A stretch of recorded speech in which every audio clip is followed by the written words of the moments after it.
सलाम friends, WordPress की 17वीं class में आप सब लोगों को खुशामदीद कहा जाता है। आज का हमारा लेक्चर है वो है वर्डप्रेस बैकअप क्लोन माइग्रेशन के बारे में।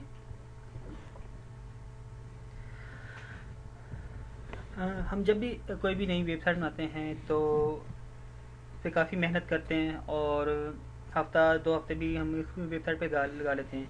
अगर खुदा ना खास्ता हमारी साइट ख़राब हो जाए, इसमें कोई मसला आ जाए, कोई एरर हो जाए, तो हमारी सारी की सारी वो मेहनत ज़ाया हो जाती है। तो उसके लिए हर डेवलपर की यही कोशिश होती है कि वो अपनी वेबसाइट का बैकअप बना के रखे। बैकअप करने के बहुत सारे तरीके हैं। पहले तो मैं आप लोगों को मैनुअल तरीका बताऊंगा। इसके बाद कुछ प्लगइन वगैरह हैं, प्लगइन की मदद से मैं आपको बताऊंगा कि बैकअप किस तरह बनता है। दूसरा जो माइग्रेशन है, क्लोन है, वो अगर हम होस्टिंग हमारी कुछ ऐसी हो कि वो हमें तंग करती है या हम चाहते हैं कि सर्वर चेंज करना चाहें, तो उसके लिए हम ये करते हैं कि अपनी जो वेबसाइट है वो हम दूसरे सर्वर पे मूव करते हैं। मूव करने का मैनुअल तरीका भी है और प्लगइन वगैरह भी होते हैं। लेकिन अगर आपकी साइट काफ़ी बड़ी है तो बेस्ट यही रहता है कि हम इसे किसी प्लगइन के ज़रिए, किसी सोर्सेज के ज़रिए माइग्रेट करें। तो सबसे पहले मैं आपको मैनुअल तरीका बताता हूँ बैकअप बनाने का। बैकअप बनाने के लिए आप अपनी वेबसाइट के सी पैनल में जाएंगे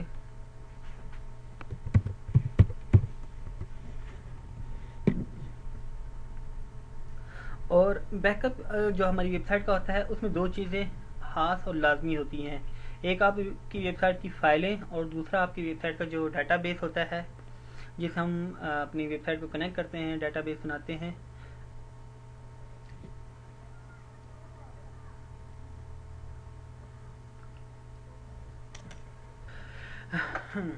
सी पैनल हमारे पास ओपन हो गया है। सबसे पहले हम फाइल मैनेजर में जाएंगे और सेकंड हम जाएंगे PHP माई एडमिन में।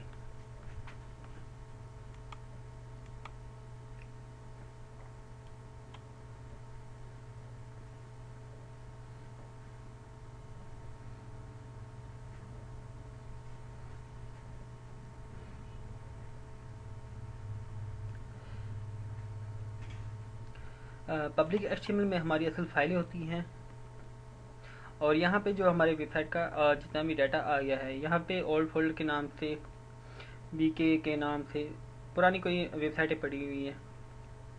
ठीक है, जो हमारे काम की नहीं है वो हम डिलीट कर देते हैं, जो हमारे काम की हैं उन्हें हम छोड़ देते हैं और इसके अलावा सेलेक्ट ऑल करके हमारे काम की नहीं है उनको अनसेलेक्ट कर लेते हैं।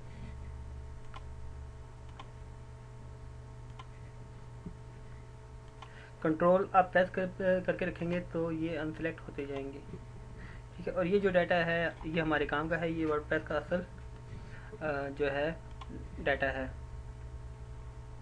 ठीक है, इसमें जो हमारे पास मेन फाइल होती हैं हमारे वर्डप्रेस की, WP admin, WP content, WP include, और ये बाकी फ्रंट पे कुछ पेजेज जो होती हैं PHP फाइलें होती हैं। ये हमारे असल वर्डप्रेस का डाटा होती है और इसमें सबसे अहम WP कंटेंट होता है।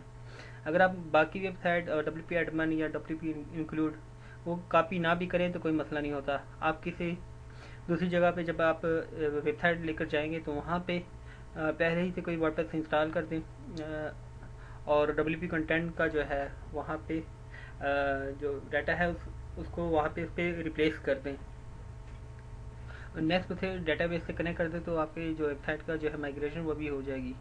अभी फ़िलहाल मैं इसका सिर्फ बैकअप बनाना चाह रहा हूँ अपनी वेबसाइट का मैनुअल तरीके से, वो मैं आपको बता रहा हूँ। आप अपने मैनुअल तरीके से इस तरह ये जितनी भी फाइलें हैं उनको सिलेक्ट किया और कंप्रेस फाइल किया। यहाँ पे आप उसका नाम भी दे सकते हैं।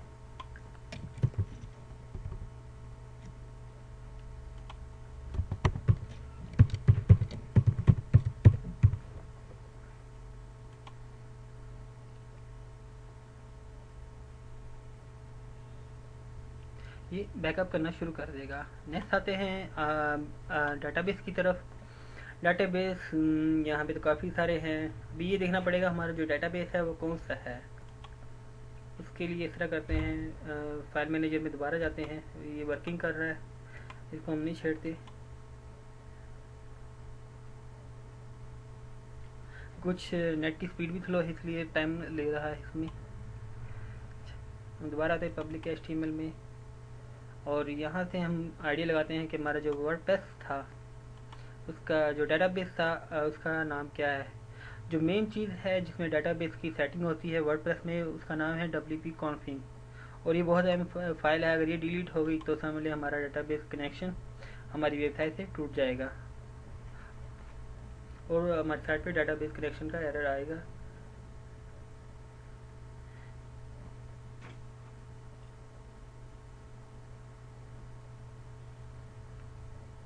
यहाँ पे जो हमारे पास डेटाबेस आ रहा है, डेटाबेस का नाम ये है मुराद खान डॉट वर्ड P1 के नाम से है। और यहाँ पे मार्केट डिटेल है, पासवर्ड है, लोकल होस्ट वगैरह है। ठीक है, तो यहाँ पे हम डेटाबेस में हमारे पास चेक करते हैं हमारे पास कौन सा डेटाबेस है। ये है वर्डप्रेस P1 के नाम से, ये हमारा असल डेटाबेस है।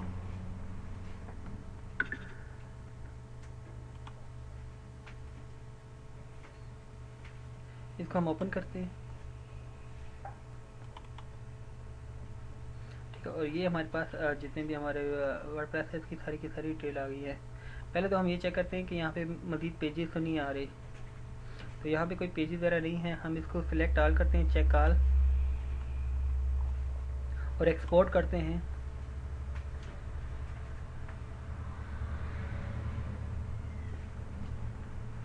और यहाँ पे quick display only the minimal option, इस पर क्लिक करके फॉर्मेट आप SQL भी कर सकते हैं और CSS वगैरह भी कर सकते हैं, लेकिन ये एडवांस वगैरह एडवांस जो डेवलपर है उनके लिए है। आप जस्ट ये करें कि SQL पे कर लें और गो पे क्लिक कर दें, तो ये डाटाबेस डाउनलोड होना शुरू हो जाएगा।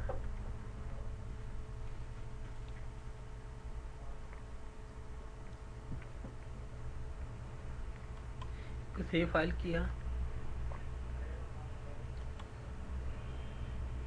और यहाँ पे ये डाउनलोड होना शुरू हो जाएगा और ये डाउनलोड हो के हमारे डेस्कटॉप पे या माई डॉक्यूमेंट में हो जाएगा। ये हमारे पास MySQL का डाटाबेस हो जाएगा। जब हम इसको दोबारा अपलोड करेंगे या किसी दूसरी साइट पे एक्सपोर्ट करेंगे तो उस टाइम हमारे ये काम आएगा। इसी के साथ ये भी बैकअप बन रहा है। ये बैकअप जो है ये बन जाएगा हमारे पास और इसको हम डाउनलोड कर लेंगे और इसको हम फ्यूचर में दोबारा अपनी साइट पर यूज़ कर सकते हैं और किसी दूसरी वेबसाइट पर भी यूज़ कर सकते हैं। ठीक है, डाटाबेस के जो बैकअप लेने का तरीका और भी है, वो cPanel की मदद से है। उसमें जस्ट आपने जाना है बैकअप में,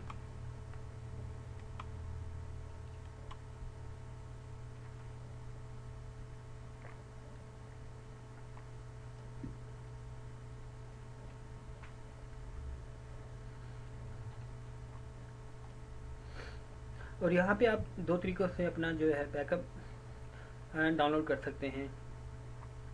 दो नहीं बल्कि 3 तरीके हैं हमारे पास। अभी ये पूरी तरह पेज शायद लोड नहीं हुआ है। मैं ये पेज ओपन करता हूँ। नेक्स्ट पे download a full website backup. इसमें ये होगा कि आपकी जो जितने भी वेबसाइट का आपका डाटा है उसमें आपका जो होम डायरेक्टरी है, जितनी भी फाइलें हैं, डाटाबेस है और जो आपकी ईमेल वगैरह है, वो सारी की सारी यहाँ पे डाउनलोड हो जाएंगी।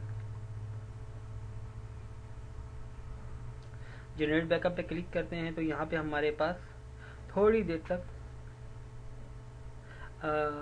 एक लिंक यहाँ पे शो हो जाएगा और हम इस लिंक को जब क्लिक करेंगे तो हमारे पास पूरी साइट का डाटाबेस डाउनलोड होना शुरू हो जाएगा।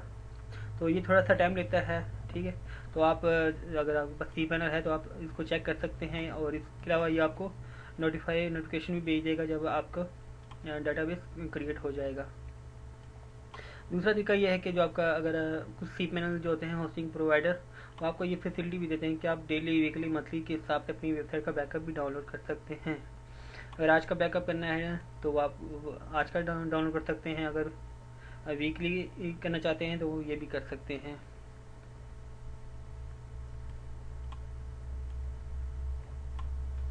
ठीक है, इसको मैं कैंसिल कर देता हूँ फ़िलहाल।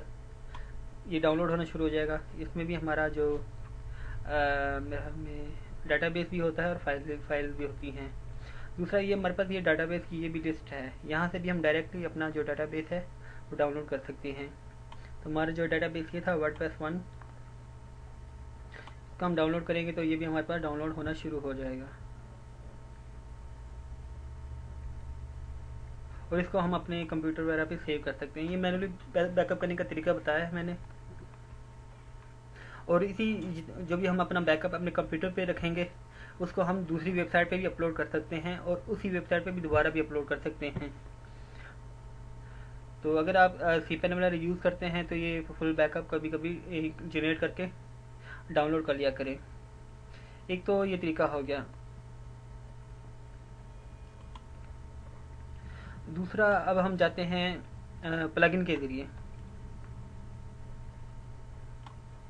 प्लगइन के लिए सबसे पहले जो प्लगइन है अपड्राफ्ट प्लस है, इसके लिए मैं प्लगइन में जाऊंगा और प्लगइन इंस्टॉल करूंगा। और ये बात याद रखें कि u.com.pk वो वर्डप्रेस नेटवर्क है, और इसमें बैकअप के कुछ सॉफ्टवेयर काम कर जाते हैं, कुछ नहीं करते, और माइग्रेशन के तो तकरीबन नहीं, बिल्कुल ही नहीं करते। तो इसके लिए आप यही करें कि bythost.com पे या किसी और होस्टिंग पे अगर आपने अकाउंट बनाया है, आपके पास होस्टिंग है, तो आप वहाँ पे इसको टेस्ट कर सकते हैं। कोशिश कर लें जो बैकअप के प्लगइन हैं वो तो काम करेंगे ही, हम उनको ज़रूर आजमाएं। जो अगर माइग्रेशन के हैं तो उनमें थोड़ा बहुत मसला आ सकता है।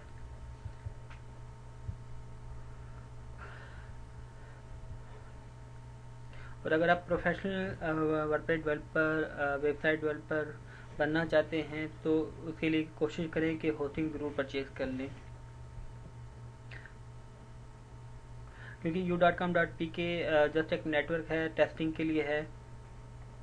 और bytehost.com वगैरह जो वेबसाइटें होती हैं वो अक्सर तंग करती रहती हैं, उनकी अपनी मर्ज़ी होती है कि आपको कितनी स्पेस देते हैं, कितना आपको लिमिटेशन उसमें देते हैं, तो वो मसाइल वगैरह करते रहते हैं। अगर आपने होस्टिंग कहीं से परचेज की है तो वहाँ पे आप होस्टिंग वालों को कह सकते हैं कि हमें ये लिमिटेशन है, यहाँ पे हमें ये मसला आ रहा है, आप इसको ठीक कर दें, तो वो ठीक कर देते हैं। लेकिन फ्री होस्टिंग वगैरह में ये मुश्किल होता है कि आपकी कोई हेल्प वगैरह करें।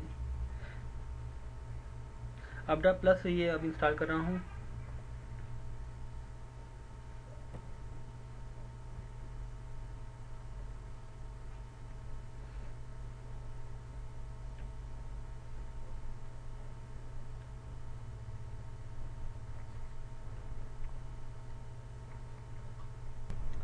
ठीक है, ये हमारे पास इंस्टॉल हो गया है, और अब हम इसे एक्टिवेट कर देते हैं।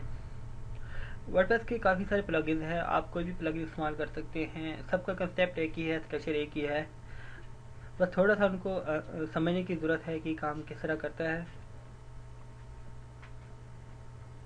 और हमेशा जब भी आप किसी की वेबसाइट बनाएं उसका बैकअप ज़रूर करें। उसकी वेबसाइट पे काम करना चाहे तो फिर भी बैकअप ज़रूर बनाएं, क्योंकि अच्छी आदत है और हमेशा आपके काम आएगी। अगर खुदा न खास्ता आपके वर्किंग के दौरान आपसे कोई गलती हो गई, और अक्सर ये हो जाता है कि रिकवर करना मुश्किल भी हो जाता है।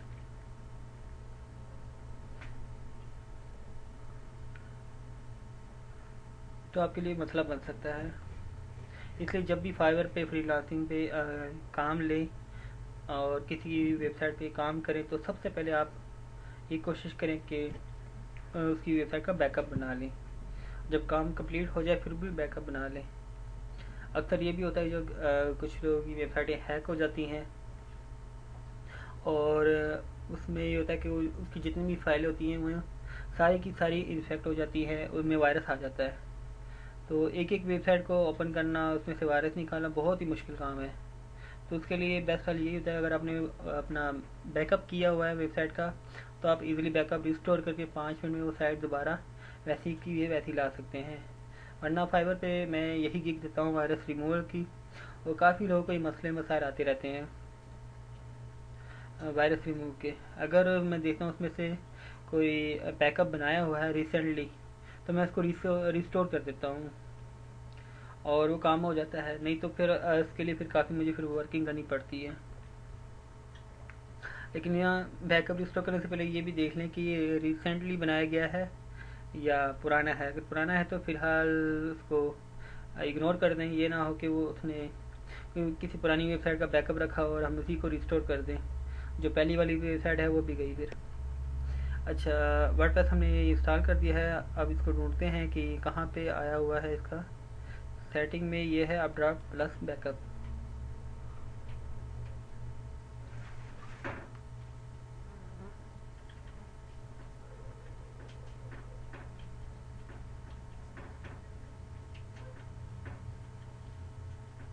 यहाँ पे सेटिंग है, यहाँ से भी आप जा सकते हैं।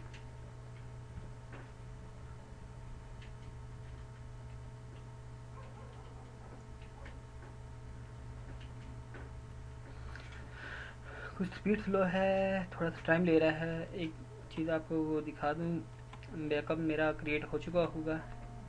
ये बैकअप हमारा क्रिएट हो गया है, जो हमने मैन्यू तरीके से बनाया था। ये हमारे पास आ गया 58 MB का है तकरीबन, और इसको हम राइट क्लिक करके डाउनलोड कर सकते हैं।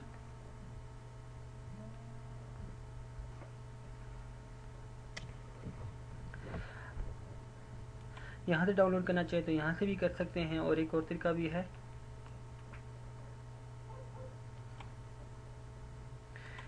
कि आप अपनी साइट पे जाएं, muradkhan.net,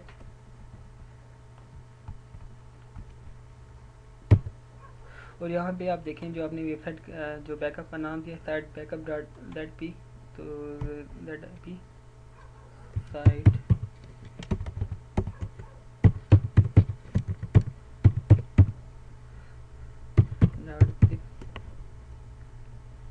तो यहाँ से भी डाउनलोड हो सकता है। और मैं ज़्यादातर इसी तरीके से डाउनलोड करता हूँ, क्योंकि cPanel में ये होता है कि रिज्यूमेबल का मसला होता है, और लेकिन अगर हम डायरेक्ट डाउनलोड करते हैं तो ये रिज्यूमेबल भी हो जाता है। लेकिन अगर मैं यहाँ से इसको डाउनलोड करता हूँ तो यहाँ से थोड़ा सा मसला आता है।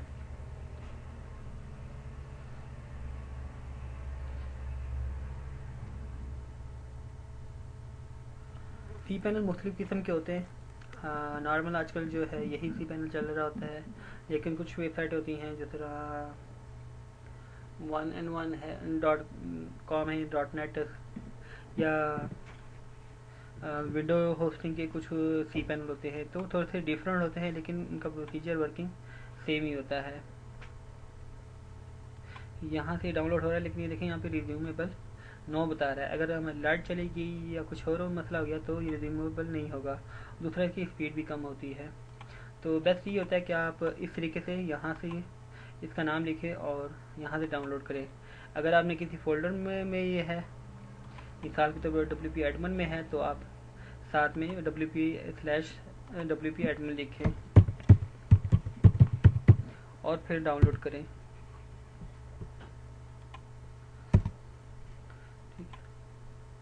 अच्छा, वापस जाते हैं हम अपनी वेबसाइट पे, और यहाँ पे इसकी सेटिंग आ गई है अपड्राफ्ट प्लस बैकअप रिस्टोर की। बैकअप नाउ पे हम क्लिक करेंगे तो यहाँ पे include the database in the backup और include any file in the database.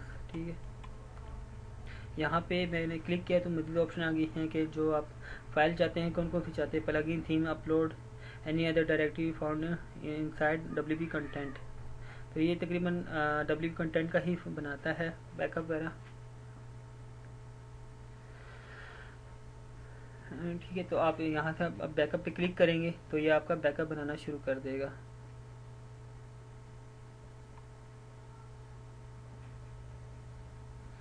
Existing backup पे हम जाएंगे तो यहाँ पे हमारे पास बैकअप आ गया है। इसमें डाटाबेस है, हम डाटाबेस पे क्लिक करेंगे तो हमारे पास ये डाटाबेस का जो प्लगइन है वो डाउनलोड होना शुरू हो जाएगा।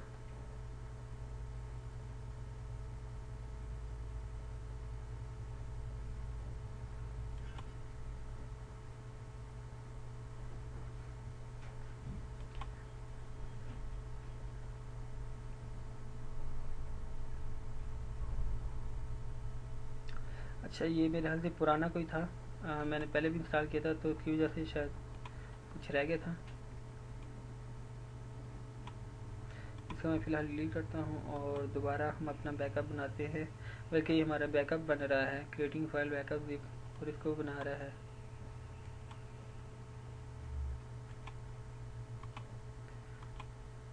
ठीक है, थोड़ा सा वेट कर लेते हैं ये कंप्लीट हो जाए।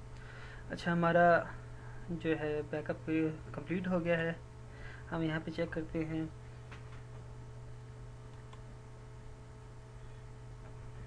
मेरे ख्याल से यही बैकअप है हमारा जो शायद क्रिएट हो रहा था। तो चेक करते हैं। हाँ, ये अब डाउनलोड आ गया इसके साथ। Download to your computer.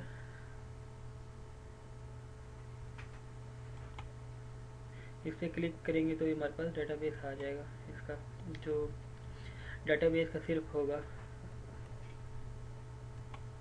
और इसके अलावा इसी तरह प्लगइन और थीम के भी अलग अलग डाउनलोड कर सकते हैं। और इसी तरह रिस्टोर पे क्लिक करके हम दोबारा जो हमारा बैकअप है उसको हम रिस्टोर कर सकते हैं। इसमें प्लगइन, थीम, अपलोड, डेटाबेस सारा कुछ आ जाता है। ठीक है। रिस्टोर करूँगा तो ये मेरा जो वेबसाइट है दोबारा रिस्टोर हो जाएगी। जहाँ पे भी इसको मसला हुआ था, जहाँ से भी, तो दोबारा वो मसला हल हो जाएगा।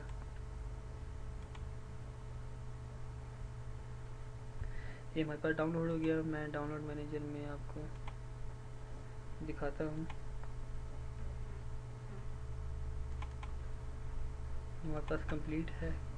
इसको मैं ओपन करता हूँ तो इसमें हमारे पास एसक्यूएल की ये डेटाबेस की फाइल पड़ी होगी, ये वाली।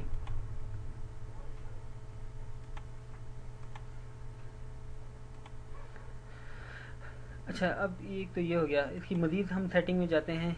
यहाँ पे कुछ मज़ीद ऑप्शन हमारे पास दे रहा है।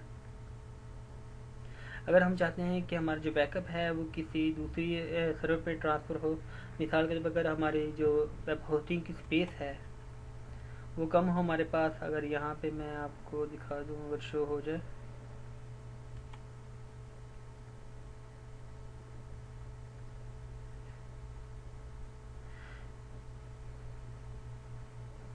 हाँ, यहाँ पे जो मेरे पास है स्पेस है वो 3 GB है तकरीबन। तो अगर हम बैकअप बनाते रहेंगे तो हमारी ये स्पेस ख़त्म हो जाएगी। तो इसके लिए हम ये काम करते हैं कि हम ड्रॉपबॉक्स में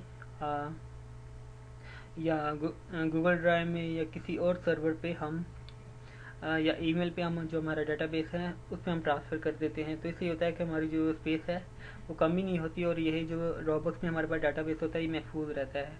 कल को अगर हमारी होस्टिंग सस्पेंड हो गई या हमें वो पता ना चला कि साइट कुछ हो गया, तो हमारे पास ड्रॉपबॉक्स में हमारे पास मौजूद होगा। आपने जस्ट किसी भी इसमें ऑप्शन पे क्लिक करना है और ये आपसे लॉगिन वगैरह मांगेगा, डिटेल मांगेगा, आप उनको ओके कर सकेंगे।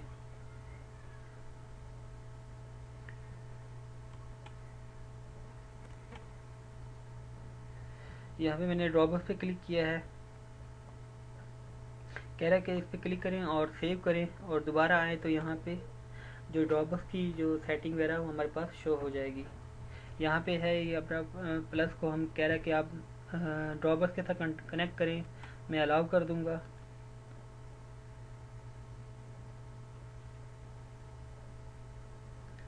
तो ये मेरे ड्रॉपबॉक्स के साथ कनेक्ट हो जाएगा।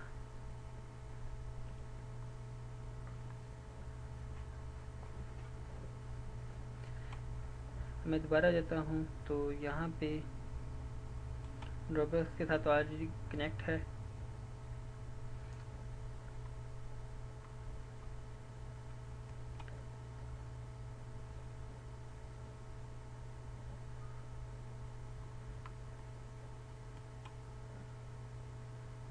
और यहाँ पे जो फाइल बैकअप शेड्यूल है वो हमने सेट करना है कि आप हर 4 घंटे बाद करना चाहते हैं, डेली करना चाहते हैं, वीकली करना चाहते हैं, 14 दिन बाद करना चाहते हैं, या मंथली करना चाहते हैं। तो बेस्ट यही होता है कि अगर आपकी साइट पे आप डेली काम करते हैं तो आप वीकली सेट कर सकते हैं, और अगर आप अपनी वेबसाइट पे महीनों बाद काम करते हैं तो आप मंथली सेट कर सकते हैं।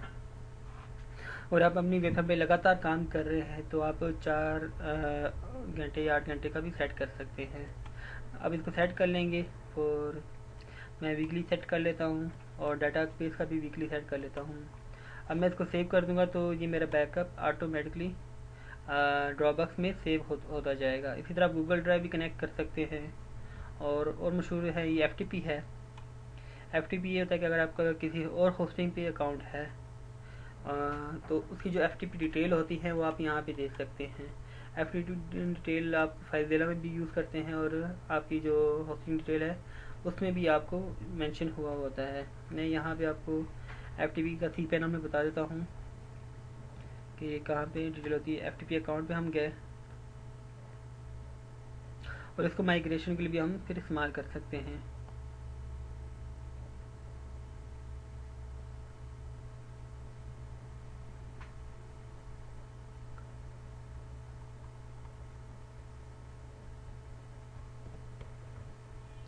ये हमारे पास FTP अकाउंट शो हो गए हैं, FTP मुराद खान, और कॉन्फ़िगर पे मैं क्लिक करूँगा तो यहाँ पे हमारे पास FTP यूज़र नेम आ जाएगा, FTP सर्वर नेम आ जाएगा, और FTP पोर्ट आ जाएगी 21।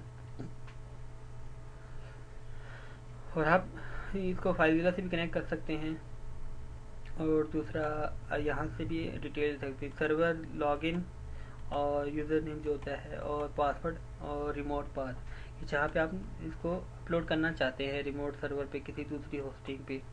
तो आप cPanel में कहीं कोई भी नया फोल्डर बना के दूसरी होस्टिंग पे, और इसका यहाँ पे पाथ देख सकते हैं। टेस्ट FTP पे क्लिक करेंगे तो वो चेक करेगा कि आपकी जो सेटिंग वगैरह दी है वो क्या सही है या नहीं। ये आ गई मैसेज हमारे पास आ गई cPanel वाला कि full backup of Murad Khan dot has completed.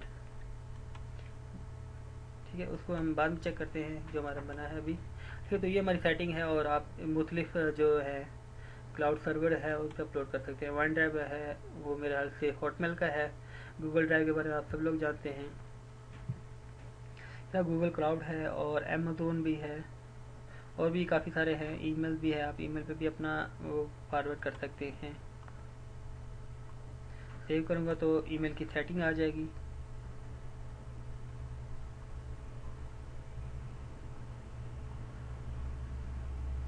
कि ये कह रहा है कि आपकी जो mastermind.gmail.com है इस पे ये बाय डिफ़ॉल्ट चला जाएगा। अगर आप चेंज करना चाहते हैं तो यहाँ से क्लिक कर सकते हैं। तो ये अपना प्लस का जो बैकअप का रिस्टोर का तरीका था वो मैंने आपको बता दिया है। इजी है, कोई इसमें वो नहीं है ये। ठीक है, ये प्लस इनकी कुछ मज़ीद ऑप्शन वगैरह हैं प्रीमियम की, अगर आप वो परचेज़ करना चाहते हैं अपने कस्टमर के लिए तो वो भी आप कर सकते हैं। लेकिन ये प्लस में भी काफ़ी काम दे सकता है। असल चीज़ यही होती है ड्रॉपबॉक्स गूगल ड्राइव FTP कि यहाँ पे हमारा जो बैकअप चला जाए। कि बाकी चीज़ें वो थोड़ा सा ये है कि उनका अपना क्लाउड सर्वर वगैरह है, वो प्रोवाइड वगैरह करते हैं, किसी ईमेल रिपोर्ट वगैरह करते हैं वगैरह वगैरह। ठीक है, तो फ्री भी आप चला सकते हैं, उसमें भी काफ़ी सारे फीचर हैं। तो ये अपना प्लस का हो गया इंट्रोडक्शन। इसी तरह नेक्स्ट आते हैं बैकअप WP अप। इसको हम इंस्टॉल करके चेक करते हैं।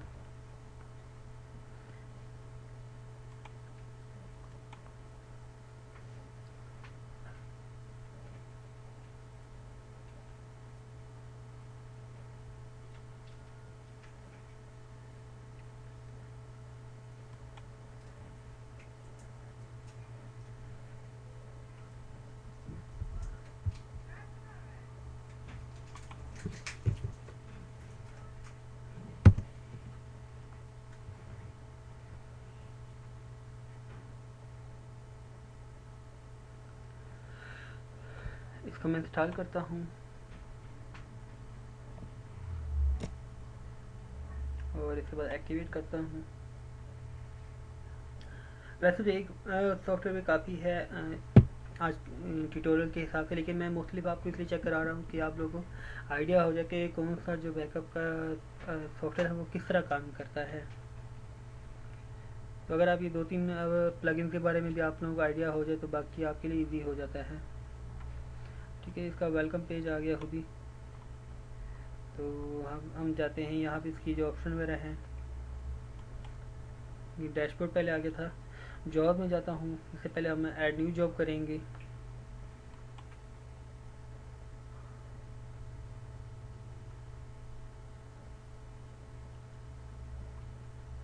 जॉब में हमें यही सेटिंग करनी होती है कि हमने कौन कौन सा बैकअप लेना है और किस तरह लेना है।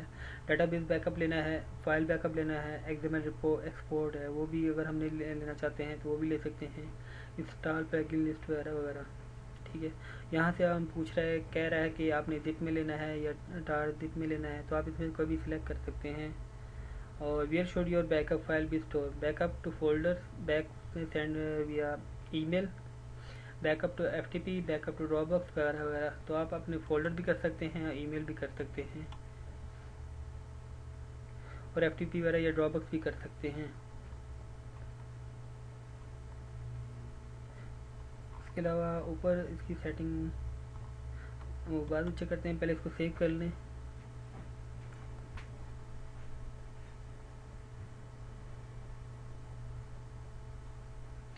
इसके बाद ये शेड्यूल भी की ऑप्शन भी है यहाँ पे हमारे पास,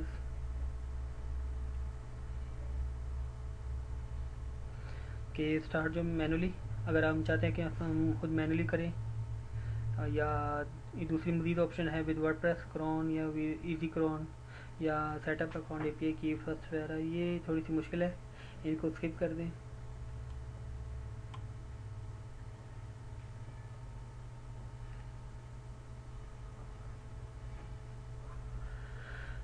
यहाँ पे कह रहा है कि कौन कौन से टेबल आपने करने हैं। तो ये मुख्तलिफ इनकी सेटिंग वगैरह ऑप्शन होती है कि यहाँ से हमने फ़ाइल कौन सी सिलेक्ट करने हैं, प्लगइन कौन से सिलेक्ट करने हैं।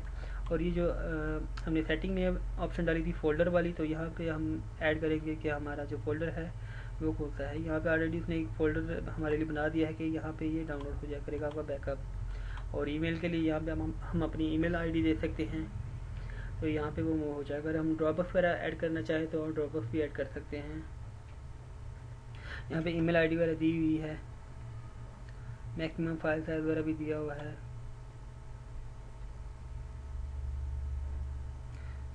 ठीक है, 0 कर देंगे तो अनलिमिटेड हो जाएगा। ये सेव चेंज कर लेंगे तो ये, और ये हमारे पास जो है एक जॉब बन जाएगी, एक जो हमारा प्रोजेक्ट बन जाएगा। इसके बाद हम इसको रन कर देंगे तो ये हमारे पास फोल्डर में भी बन जाएगा और दूसरा ईमेल में भी बन जाएगा। रन नाउ पे क्लिक कर देंगे तो ये डेटाबेस का बैकअप बनाना शुरू कर देगा। और टाइप क्या होगी इसमें, बैकअप होगा डेटाबेस का, फाइल्स होंगी, प्लगइन वगैरह होंगे। और डेस्टिनेशन ईमेल और फोल्डर, ईमेल पे भी आ जाएगा और फोल्डर पे भी आ जाएगा। अच्छा, वो मैं भूल गया था, लास्ट हमारा जो बैकअप हमने बनाया था ये वाला, इसको मैं रिफ्रेश करता हूँ, ये साइड वाला बैकअप। अच्छा, ये दूसरी ईमेल भी हमारे पास आ गई है।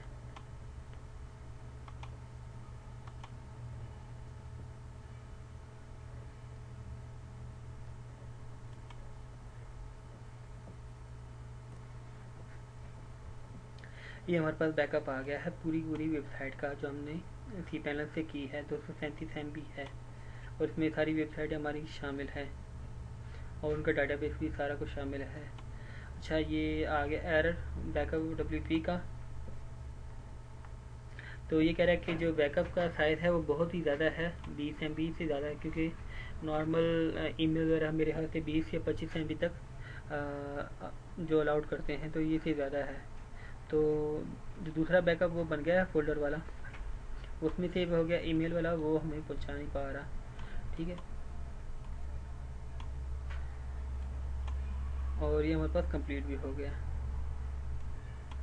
और ये फोल्डर में भी हमारे पास मौजूद होगा। यहाँ बैकअप में चेक करते हैं, यहाँ पे उम्मीद है शो हो रहा होगा।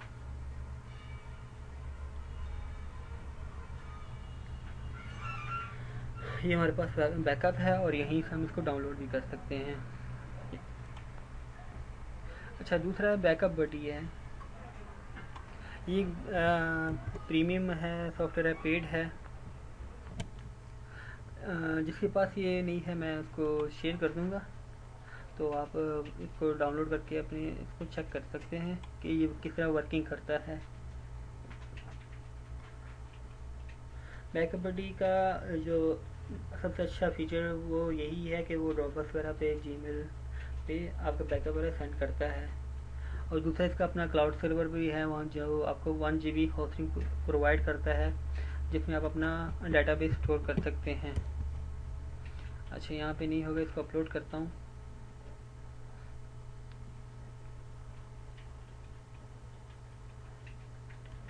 ठीक है, ये शामिल नहीं है जो वर्डप्रेस के प्लगइन में, क्योंकि पेड है। इसको अपलोड करते हैं। डेस्कटॉप पे ही मेरे पास मौजूद है।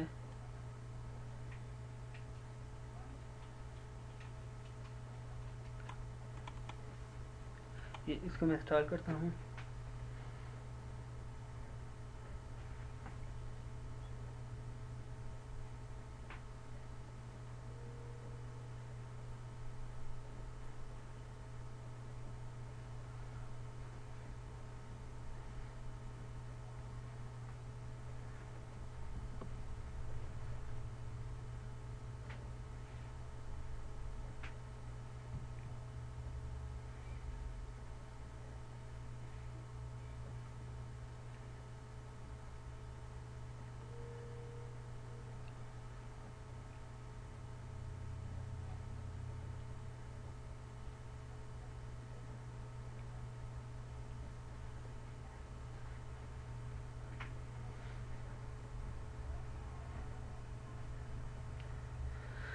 ये अपलोड हो गया, इसको एक्टिवेट करते हैं।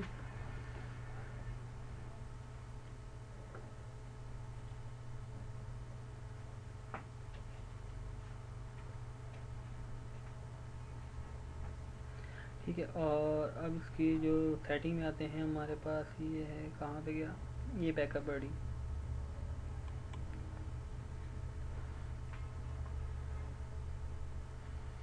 ये भी सेम बाकियों की जो प्लगइन है उन्हीं की तरह काम करता है।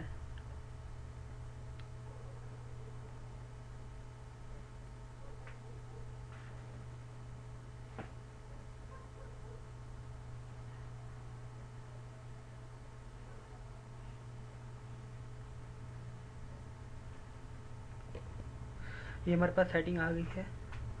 अच्छा, यहाँ पे हमारे पास दो ऑप्शन है। एक कह रहा है कि डेटाबेस ओनली, अगर आप सिर्फ डेटाबेस का बैकअप बनाना चाहते हैं तो डेटाबेस का बना सकते हैं, और फुल कंप्लीट का अगर आप बनाना चाहते हैं। और इसी तरह अगर आप चाहते हैं कि किसी रिमोट डेस्टिनेशन पे आप सेंड करना चाहते हैं तो वह भी आप कर सकते हैं।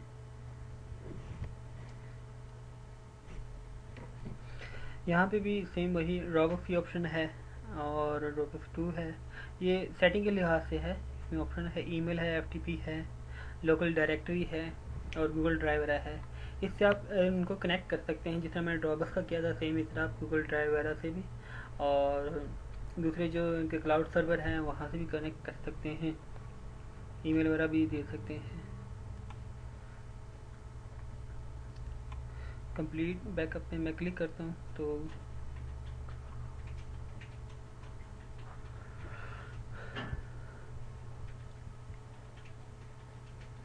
यहाँ पे हमारे पास सेटअप आ जाएगा, जिसमें यहाँ पे बैकअप बना रहा होगा मुख्तलिफ। पहले इसने डेटाबेस का बनाया है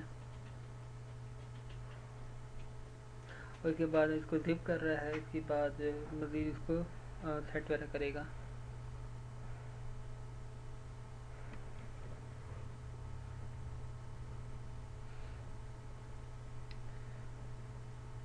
थोड़ा सा वीडियो पास करता हूँ, ये कंप्लीट हो जाए। ठीक है, हमारे पास बैकअप बन गया है और 497 MB बैकअप तक के पहुँच गया है, क्योंकि इसमें ऑलरेडी काफ़ी सारे बैकअप बन गए थे, तो वो मजमूई तादाद काफ़ी ज़्यादा हो गई है इसकी। तो कोशिश ये करें जो एक्स्ट्रा है उनको डीलीट कर दिया करें, ताकि जो है साइज़ जो है वो ज़्यादा ना हो। मज़ीद इसकी सेटिंग वगैरह है, सर्वर टूल या डेस्टिनेशन, रिमोट डेस्टिनेशन, जहाँ पे आपने ड्रॉपबॉक्स वगैरह के साथ कनेक्ट करने हैं। मालवेयर स्कैन की भी ऑप्शन है, ये भी थोड़ा बहुत काम करता है।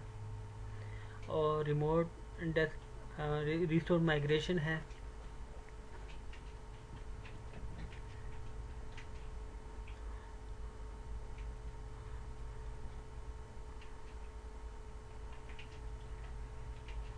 तो ये भी इसकी कुछ सेटिंग है एक लिहाज से, लेकिन ये थोड़ी सी आपके लिए मुश्किल होगी।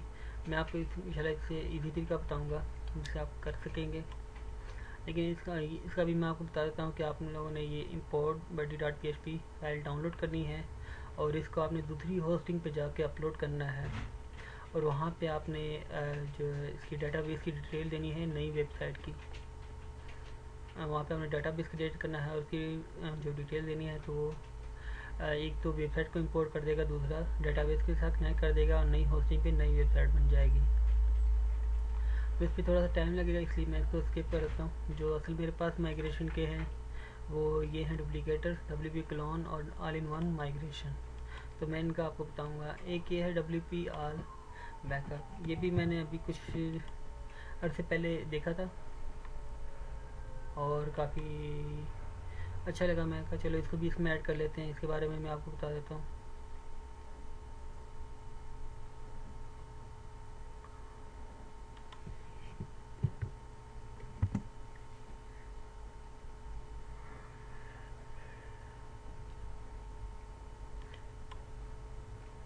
अगर आप डाटाबेस लिखेंगे, बैकअप लिखेंगे, तो देखिए काफ़ी सारे यहाँ पे प्लगइन वगैरह आ जाते हैं। आप अगर चेक करना चाहें तो जितने भी अच्छे प्लगइन हैं वो आप चेक कर लिया करें, क्योंकि हो सकता है इनमें से भी कुछ अच्छे किसी ने डेवलपर में बना दिए हों। ये है WP ऑल बैकअप, इसमें भी डेस्टिनेशन की ऑप्शन है, सेटिंग की ऑप्शन है। तकरीबन सब जितने बैकअप्स हैं अब उन्होंने दो चीज़ें रखी हुई हैं, एक तो उसी होस्टिंग में और दूसरा किसी रिमोट डेस्टिनेशन पे, यानी कि ईमेल पे चले गए या ड्रॉपबॉक्स में चला गया या गूगल प्लस पे चला गया।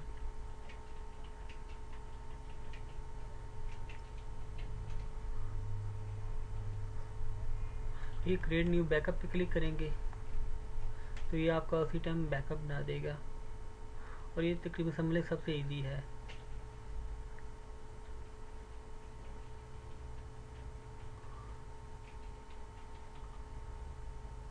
आप मज़ीद की सेटिंग में जाके और डेस्टिनेशन वगैरह में जाके इसके साथ ईमेल या ड्रॉपबॉक्स वगैरह कनेक्ट कर सकते हैं।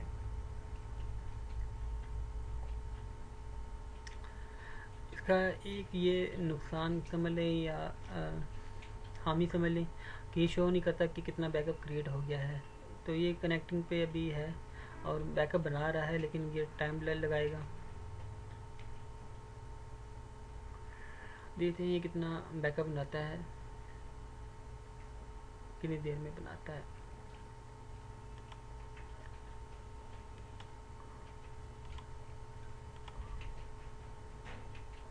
तो ये जब तक कि बनाता है तो मैं कुछ सेटिंग वगैरह कर दूँ, पुराने डाटाबेस वगैरह डिलीट कर दूँ, बल्कि इससे पहले ही एरर आ गया।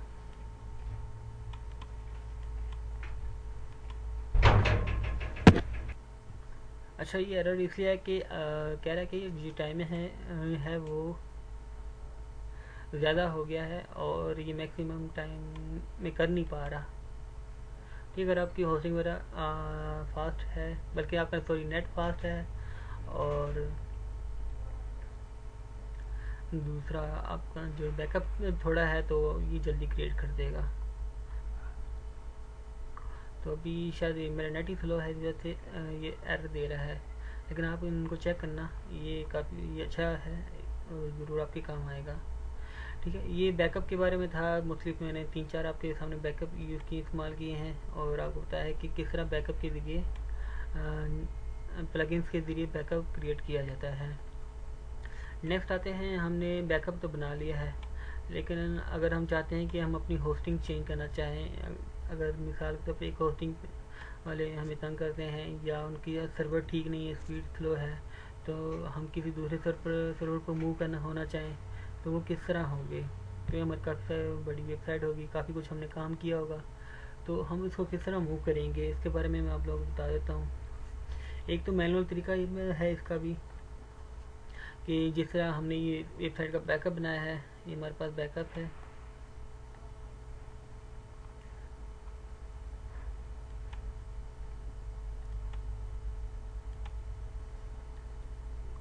ये हमारे पास बैकअप है, हम इसको डाउनलोड कर लेंगे, इसको अपलोड कर लेंगे दूसरी वेबसाइट पे। और इसी तरह हमने जो डाटाबेस का बैकअप बनाया था, ये तो वेबसाइट जो प्लगइन ने हमारे पास डाटाबेस बना के दिए हैं, हम इसको भी अपलोड कर सकते हैं और जो हमने खुद से बनाया है वो भी अपलोड कर सकते हैं और WP कॉन्फिग में जाके इसकी सेटिंग कर सकते हैं। तो ये किस तरह करेंगे मैं इसका आपको तरीका बता देता हूँ। तो सबसे पहले मैं इसको डाउनलोड कर लेता हूँ। अभी मैंने ये डाउनलोड पे लगाया हुआ था,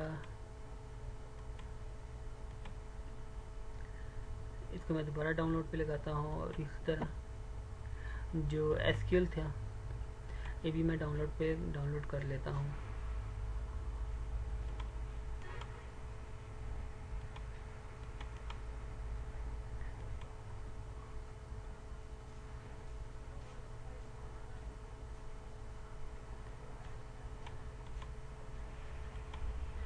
मैं इसे मूव कर लेता हूँ डेस्कटॉप पे, और ये भी डेस्कटॉप पे इसको मूव कर लेता हूँ कि वहाँ पे डाउनलोड हो जाए।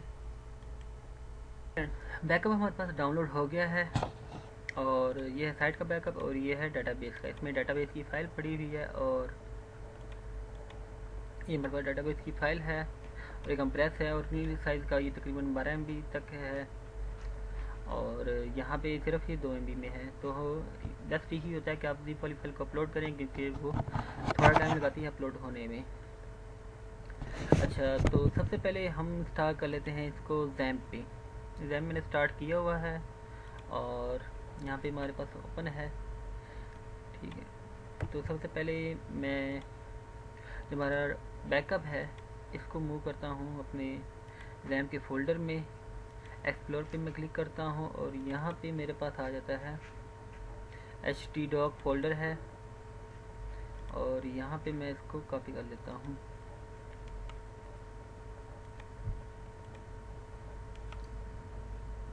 इसके बाद एक्सट्रैक्ट कर लेता हूँ। ये कॉपी हो गया मेरे पास साइट बैकअप के नाम से, और इसको एक्सट्रैक्ट करता हूँ।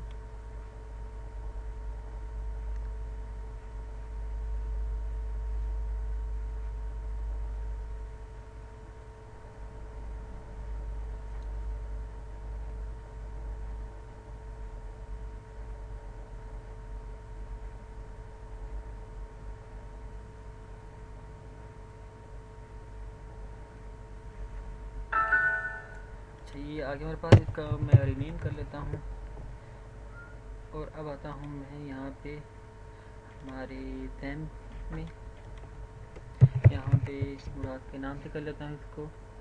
अब यहाँ पे कह रहा है कि हमारे पास डाटाबेस एरर आ रहा है, क्योंकि इसके लिए हमने डाटाबेस बनाया ही नहीं है। तो सबसे पहले हम डाटाबेस बनाएंगे। डाटाबेस में जाते हैं, और यहाँ पे न्यू डाटाबेस क्रिएट करते हैं।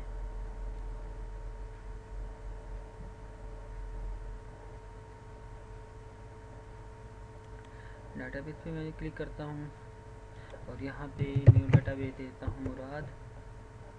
ठीक है, ये हमारे पास डाटाबेस बन गया है, लेकिन अभी ये जो मुराद है ये खाली है, इसमें कुछ भी नहीं है। तो सबसे पहले हमारे पास जो डाटाबेस का बैकअप पड़ा था उसको हम इंपोर्ट करते हैं।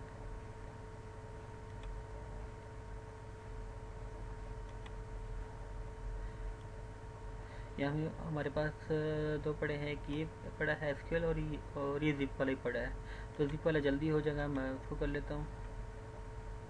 जैसे गो पे क्लिक करना है, तो ये जितने भी क्यूरीज के टेबल हैं वो सारे के सारे इंपोर्ट हो जाएंगे।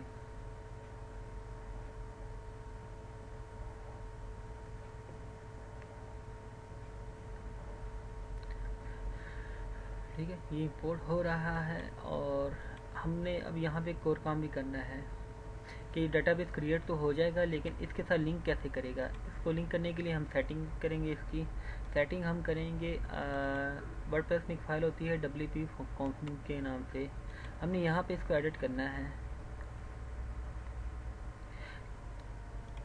हाँ, डाटाबेस नेम जो हमने बनाया था मुराद के नाम से बनाया था वो बन गया, और यूज़र नेम आपको पता है कि लोकल होस्ट का रूट होता है, और पासवर्ड भी आपको पता है कि पासवर्ड कुछ भी नहीं होता, और डाटाबेस का जो होस्ट है वो लोकल होस्ट है।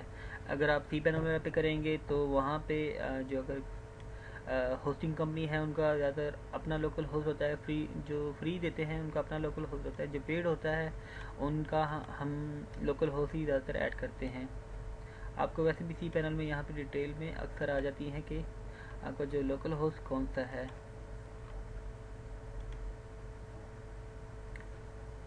ठीक है, यहाँ पे सर्वर इंफॉर्मेशन हो रहा है, यहाँ पे भी फ़िलहाल शो नहीं हो रहा, लेकिन बहुत सी जगह पे शो होता है, तो आप वहाँ से चेक कर सकते हैं।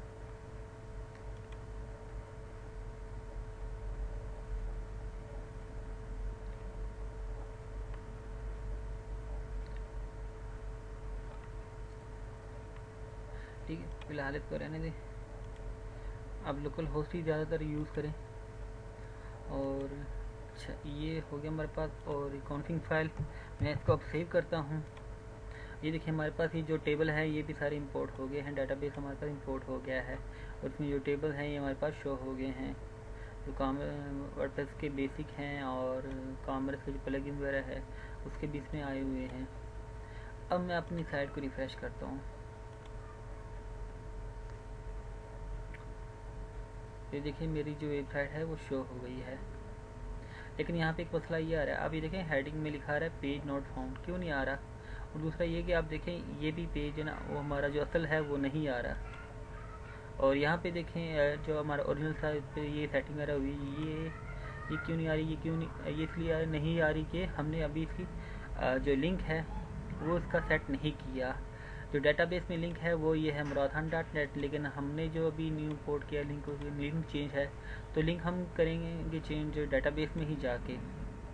यहाँ पे जाएंगे हम ऑप्शन में, WP ऑप्शन,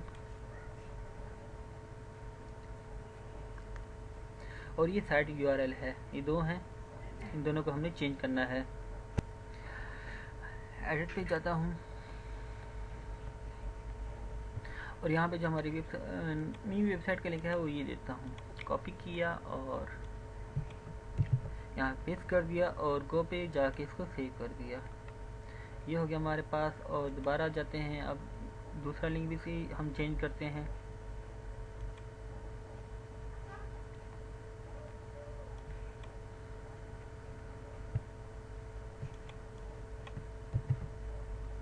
ये भी गो किया और क्लिक कर दिया। अब आप देखेंगे कि हमारी जो सेटिंग है वो सेट हो गई होगी।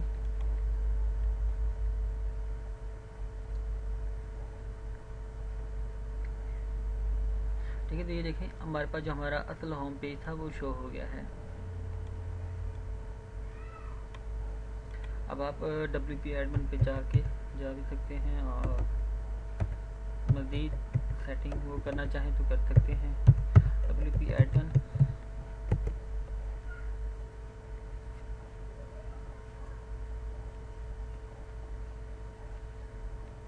ठीक है। अब इसका यूज़र नेम पासवर्ड अगर मेरे से भूल गया हो, ठीक है, तो मैं यहाँ से चेंज कर सकता हूँ। ये मैं आपको एक्स्ट्रा बता रहा हूँ, ठीक है। अगर आपका जो यूज़र नेम है वो ओल्ड ही रहेगा, लेकिन यहाँ पे मैं चेंज कर रहा हूँ ताकि मुझे आपको बताने के लिए कि अगर आपको पासवर्ड भूल जाए तो आप यहाँ से चेंज कर सकते हैं।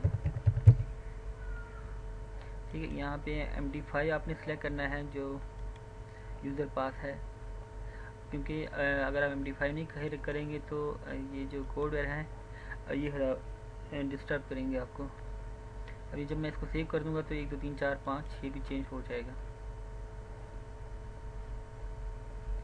ठीक है, ये देखें जो था पास था वो चेंज हो गया है। यूज़र नेम मुराद था, अब यहाँ से यूज़र नेम भी चेंज कर सकते हैं। ये निकनेम, हाँ, बल्कि यूज़र नेम एडमिन था M बड़े वाला, और ये निकनेम ये आएगा। तो आप इसको भी चेंज कर सकते हैं यहाँ से।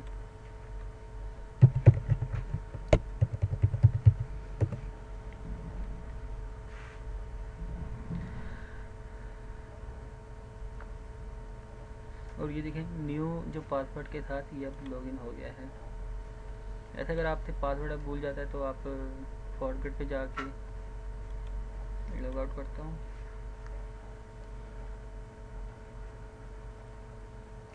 लॉस योर पासवर्ड पे क्लिक करेंगे और अपनी ईमेल आईडी यूज़र नेम देंगे तो आपको ईमेल में आपको आ जाएगा। अगर आपसे ईमेल भी आपको भूल जाती है तो फिर आप इसे PHP माई एडमिन से रिकवर कर सकते हैं। ठीक है, ये तो हो गया मैनुअली तरीका। अब आपको cPanel पे मैनुअली अपडेट करने का तरीका बताता हूँ। उसके लिए अभी एक नई वेबसाइट है मेरे सामने, GHS.WP, ग्लोबल होस्टिंग सर्विस की ये शॉर्ट नेम है जो हमने अपने लिए रजिस्टर की है। तो इसको फ़िलहाल मैं इसी मकसद के लिए यूज़ कर रहा हूँ कि यहाँ पे हम अपनी डोमेन इस्तेमाल करते हैं। यहाँ पे अभी कुछ भी नहीं है, सिर्फ साइट बैकअप जो मैंने पहले से अपलोड कर लिया है ताकि टाइम ना लगे अपलोड करने में। लेकिन मैं आपको तरीका बता देता हूँ कि आपने कहाँ से अपलोड करना है।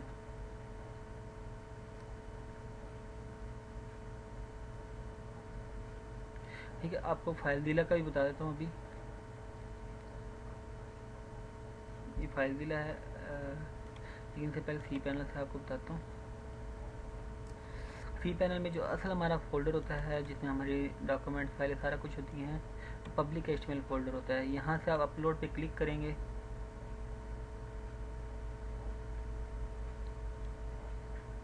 और यहाँ पे जो अलाउड है 4.63 GB अलाउड है। मैक्सिमम फाइल साइज जो भी है, अगर आपको होस्टिंग वाले कम प्रोवाइड करते हैं तो आप फिर फाइल जिला यूज़ करें। ठीक है, साइट बैकअप में करता हूँ अपलोड, और वो कह रहा है कि ऑलरेडी ये मौजूद है, इसलिए मैं इसको स्किप कर देता हूँ। मैंने पहले से अपलोड कर दी थी और हमारे पास फिर यहाँ पे फाइल आ जाएगी। इसको मैं एक्सट्रैक्ट करता हूँ।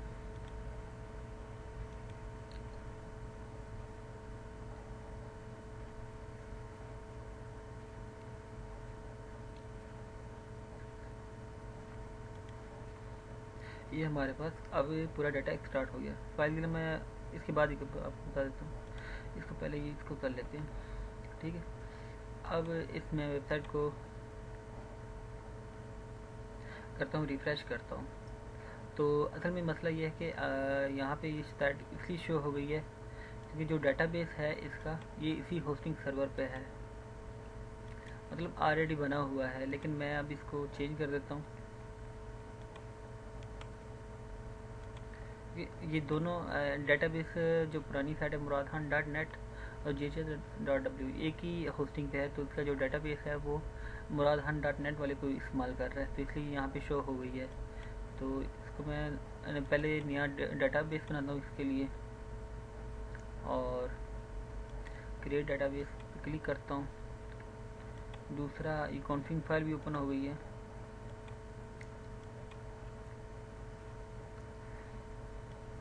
यहाँ पे मैं कुछ भी चेंजिंग कर लेता हूँ ताकि डाटाबेस इसके साथ डिस्कनेक्ट हो जाए। ठीक है, ये डिस्कनेक्ट हो गया है muradhan.net वाले होस्टिंग जो है होस्टिंग से, क्योंकि ये एक ही सर्वर पे इसलिए मसला कर रहा है। अगर आप किसी दूसरे सर्वर पे जाएंगे तो फिर आपको सबसे पहले यही एरर आएगा कि आपका डाटाबेस कनेक्शन नहीं है। अभी रिसेंटली मैं यही वीडियो दोबारा बना रहा था तो मैं खुद हैरान हो गया कि क्या चक्कर था, लेकिन हम समझ में आ गया है कि पुराने डाटाबेस को पकड़ लिया है। यहाँ पे मैंने एक तो यूज़र नेम जो डाटाबेस बना लिया था, अब इसका यूज़र नेम क्रिएट करता हूँ, पासवर्ड जनरेट करते हैं।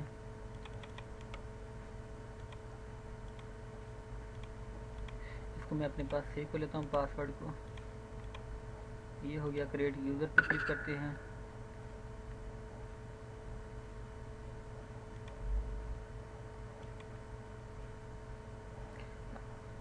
ठीक है, डाटाबेस भी बन गया है, इसका यूज़र भी बन गया है। अब हमने डाटाबेस में यूज़र को ऐड करना है। ऐड यूज़र पे क्लिक किया, मेक चेंज किया, और ये हमारे पास अब यूज़र नेम और पासवर्ड बना जो है वो ऐड हो गए हैं एक दूसरे में। ठीक है, ये हमारे पास यूज़र नेम आ गया और ये हमारे पास डाटाबेस का आ गया। अब हमने सेम इसी तरह phpMyAdmin में जाना है। यहाँ पे phpMyAdmin में अक्सर डाटाबेस बनाने की ऑप्शन नहीं होती, इसलिए मैंने यहाँ पे जो है दूसरा कहाँ पे गया, यहाँ से डाटाबेस बनाए हैं। ये डाटाबेस पे आके, और ये हमारे पास जो डाटाबेस था ये भी आ गया है, और इसको मैंने ओपन किया। यहाँ पे कोई टेबल वगैरह नहीं है। हम अपना जो बैकअप है उसको अपलोड करते, डाटाबेस का जो बैकअप बनाया था हमने वो अपलोड करते हैं। ये वाला जिप वाला लेते हैं ताकि जल्दी अपलोड हो जाए।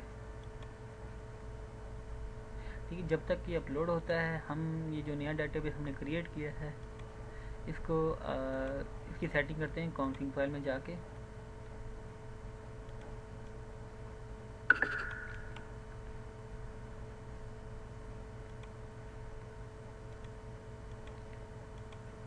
ये कॉन्फिग फाइल मैंने यहीं पे ओपन की हुई है, और ये आ गया इसका यूज़र नेम, और पास जो है इसका डाटाबेस नेम है वो भी यही दिया मैंने। ये हो गया, और पासवर्ड हमने सेव किया था हमारे पास नया, हमारे पास पासवर्ड आ गया।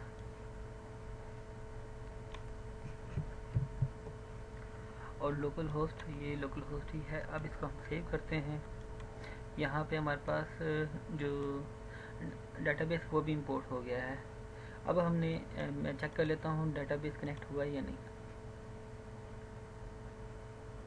तो ये देखें डाटाबेस हमारे पास कनेक्ट हो गया है, लेकिन यहाँ पे भी जो डोमेन वगैरह वो तो शो हो रही है, लेकिन आप ये देखेंगे कि इसकी जो लिंक है वो muradhan.net पे ट्रांसफ़र हो जाएगा जितने भी पेजेस हैं। तो इसकी सेटिंग वही करते हैं हम, ऑप्शन में जाके इसके लिंक चेंज करते हैं।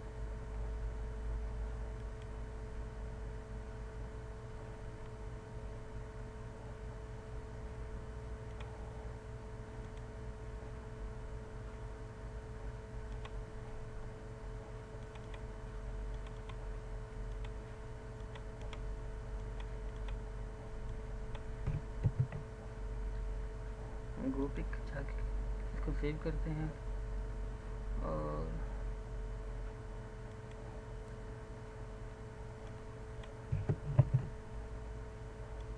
यहाँ पे होम भी डायरेक्ट शो हो गया है। असल में एक ही होस्टिंग पे इसलिए थोड़ा सा मसला कर रही है कुछ चीज़ें जो हैं। अब मैंने इसको सेट कर दिया है तो मज़ीद इसकी सेटिंग भी हमारे पास शो हो जाएगी। आप ये भी देखेंगे कुछ इमेजेस वगैरह ये शो नहीं हो रहे, आइकॉन वगैरह, तो ये भी उम्मीद है सेट हो जाएंगे।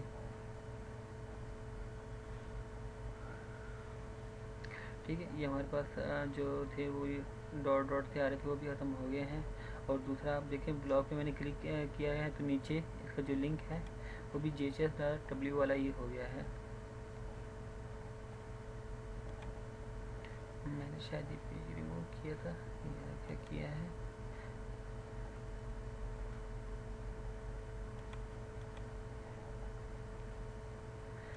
ये मसला आ रहा है, इसको मैं सेट करता हूँ।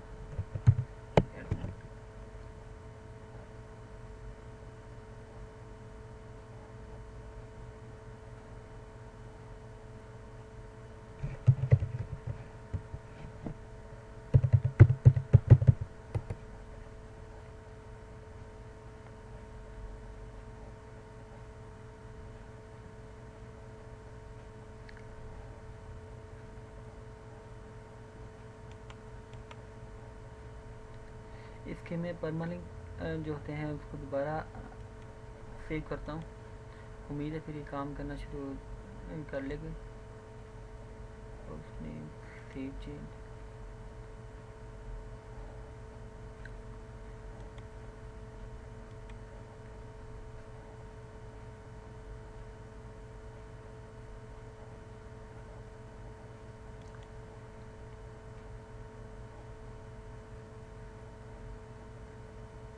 हाँ, परमालिंक सेव करने से इसका जो एरर था वो ख़त्म हो गया है।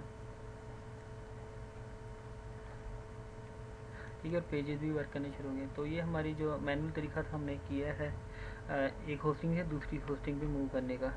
लेकिन अक्सर ये होता है कि अब ये तो हमारे पास तकरीबन 50-60 MB की फ़ाइल है। अगर आपकी किसी कस्टमर ने आपको साइड दी और 1 GB 2 GB 3 GB हुआ तो फिर आपके लिए मसला हो सकता है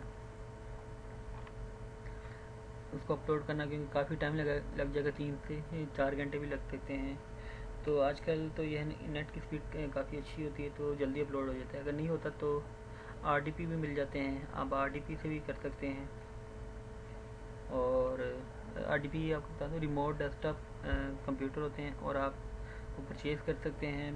तकरीबन $5-6 में भी मंथली मिल जाता है और आप उनको यूज़ कर सकते हैं।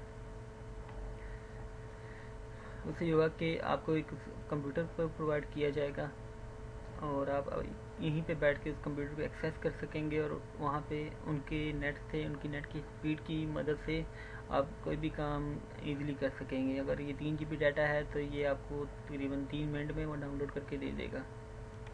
अच्छा, ये मेरे वेबसाइट पे आया हूँ अपनी muradhan.net वाली पे।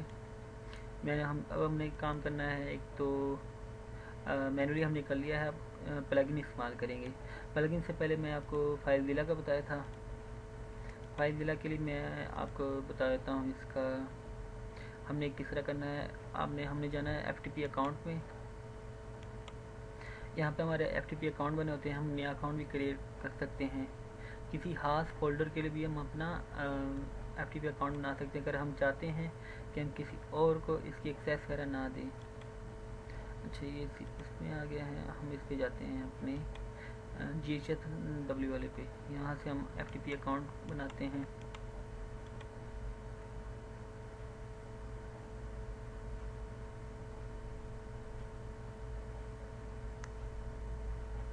यहाँ पे ऑलरेडी हमारे पास एक बना हुआ है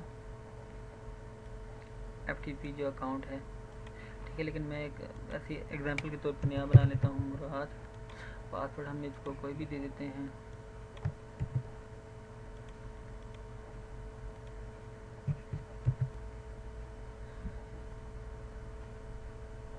ठीक है, पासवर्ड हम इसको कोई भी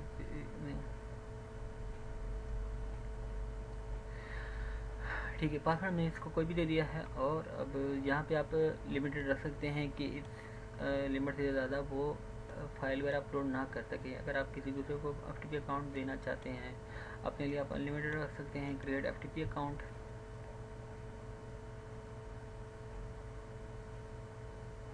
ठीक है, और ये हमारे पास FTP अकाउंट बन गया है। कहाँ पे गया ये वाला? तो लॉगिन हमारे पास है, बल्कि यहाँ पे कॉन्फ़िगर पे आप क्लिक करेंगे तो ये आपको डिटेल आ जाएगी। ये यूज़र नेम है, ये FTP सर्वर है, ये पोर्ट है, और जो आपने पासवर्ड दिया है वो ये है।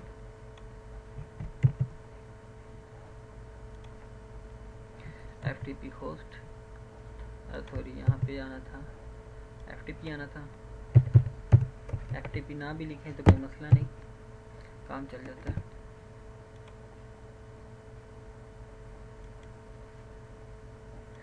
पोर्ट 21 अक्सर अगर आप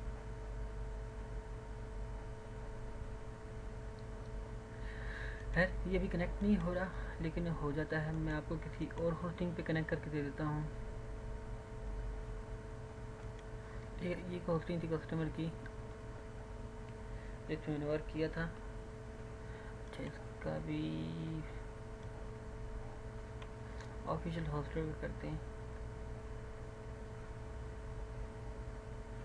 ठीक है, तो ये हमारे पास कनेक्ट हो गया। यहाँ पे हिस्ट्री में थे 2-3, तो अब ये आ गया हमारे पास। और यहाँ पे htdoc भी फोल्डर है ऑफिशियल होस्टर का, और यहाँ पे आप कोई भी डाटा वगैरह जो है अपनी फाइल वगैरह अपलोड कर सकते हैं। जिप में नहीं यहाँ पे काम करता, बल्कि आपने इसको एक्सट्रॉट करना है।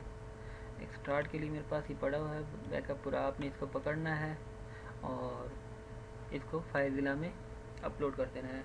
ये 5722 फाइल्स हैं, ये सारी की सारी अपलोड हो जाएंगी। अब फाइलज़िला होता है वो थोड़ा सा टाइम लेता है पर निस्बत मैनुअल अपलोड के, क्योंकि वो 58 MB की फ़ाइल होती है, जल्दी अपलोड हो जाती है, 10-15 मिनट ले लेती है। लेकिन ये आधा पौना घंटा ले सकता है। ठीक है, ये सारी की सारी फाइलें अपलोड हो जाएंगी। फिर आप इसको सेट वगैरह कर सकते हैं। WP कॉन्फिग फाइल है, आप इसको कंप्यूटर पे अपलोड कर एडिट करके अपलोड कर सकते हैं, यहाँ या वहाँ पे ऑनलाइन भी कर सकते हैं। तो ये फाइल से भी इजीली साइट अपलोड हो जाती है।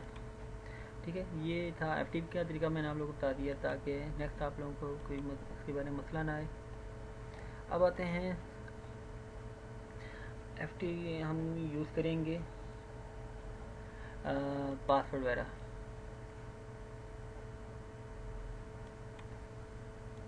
इसको मैं बंद कर देता हूँ।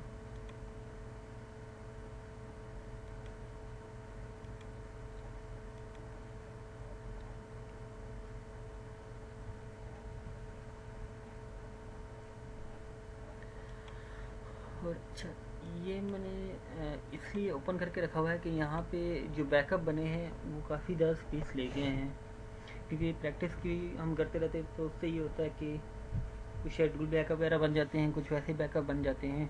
तो पहले जब भी आप साइट को माइग्रेट करें, किसी दूसरे सर्वर पे ट्रांसफ़र करें, तो उससे पहले आपने एक्स्ट्रा फाइलें डिलीट करनी है। एक्स्ट्रा होस्टिंग जो एक्स्ट्रा आपने साइट्स वगैरह ऐड की हैं,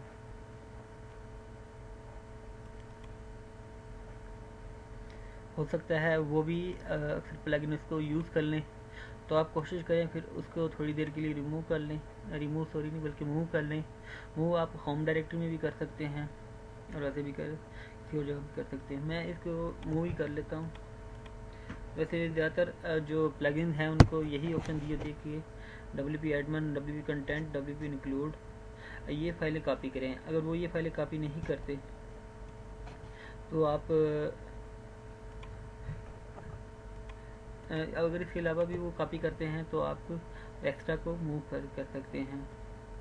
मैं इनको यहाँ पे ले आता हूँ फ़िलहाल, ठीक है। ये यहाँ पे कॉपी हो गई हमारे पास दूसरी जगह।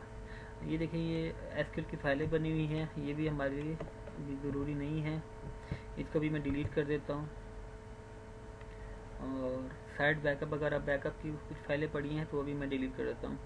अब WP कंटेंट के अंदर हम जाएंगे, यहाँ पे प्लगइन्स हैं हमारे पास, अपड्रा प्लस है, इसमें भी यहाँ पे देखिए बैकअप बनाया हुआ है, इसको भी मैंने डिलीट करना है। प्लगइन में जाएंगे तो यहाँ पे भी जो हमारे पास बैकअप वाले प्लगइन होंगे WPR बैकअप, इन्होंने भी यहाँ पे अपने किसी फोल्डर में बैकअप वगैरह बनाया होगा, तो वो भी हमने ढूंढ के यहाँ से आप डिलीट कर सकते हैं। तो आप एक एक फाइल में जाएं और उसको डिलीट कर दें वहाँ से, ठीक है। तो फिलहाल मेरे पास एक और शॉर्टकट है कि मैंने ऑलरेडी साइट का बैकअप बनाया हुआ था, तो मैं सबको बाकी डिलीट कर देता हूँ।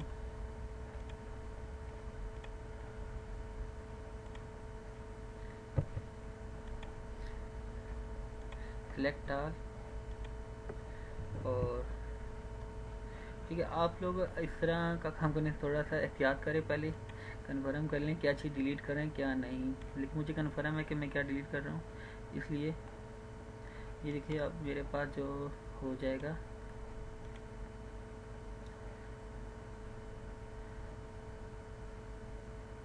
देखिए मैं शॉर्टकट यूज़ कर रहा हूँ, आप लोगों ने मैनुअली जो है वो डिलीट करने है। लेकिन अगर आप एक्सपर्ट हैं माशाल्लाह फिर कर जितना भी चाहे करते रहें, लेकिन सबसे पहले बैकअप अपने पास कंप्यूटर में भी रख लें, ये ना हो कि सारा कुछ डिलीट हो जाए और फिर आप ढूंढते रहें कहाँ गई वेबसाइट, ठीक है। अब मैं यहाँ पे पेज को भी रिफ्रेश करता हूँ अपने डैशबोर्ड को, तो यहाँ पे कुछ प्लगइन वगैरह होंगे जो मैंने रिसेंटली किए थे, वो नहीं होंगे, उनका एरर आएगा। लेकिन मैं वो प्लगइन अब करना भी नहीं चाहता क्योंकि बैकअप वाले प्लगइन थे,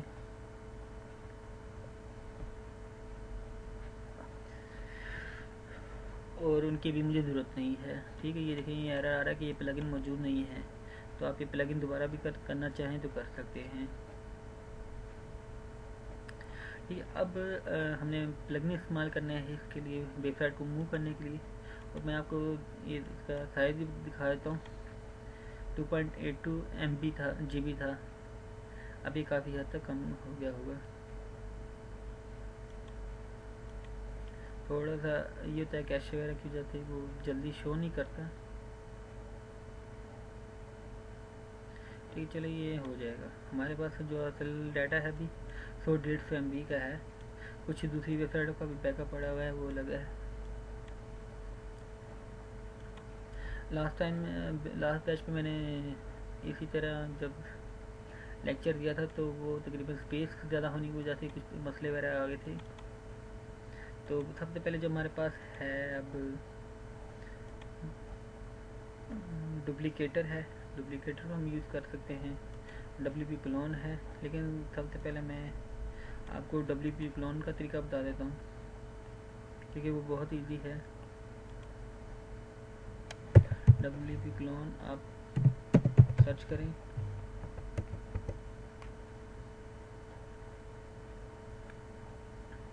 WP clone by WP academy, ये हमारे पास आ जाएगा, मैंने इंस्टॉल किया हुआ है ऑलरेडी। यहाँ पे आते हैं इसको, और ये पहले से कोई बैकअप शो कर रहा है, इसको मैं डिलीट कर देता हूँ।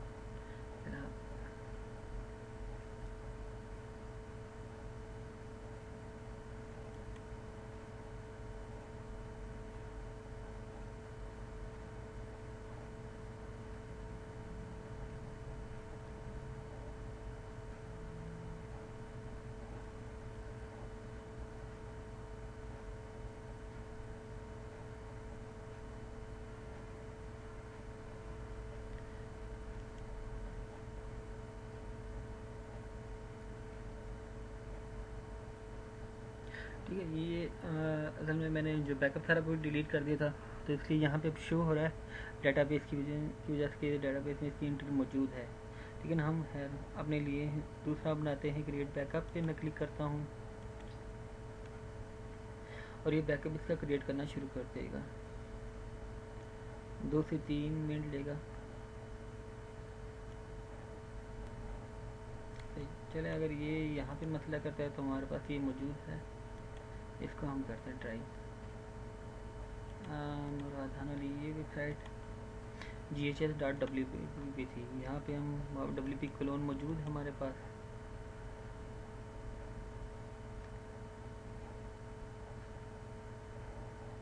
क्रिएट बैकअप पे क्लिक करता हूँ।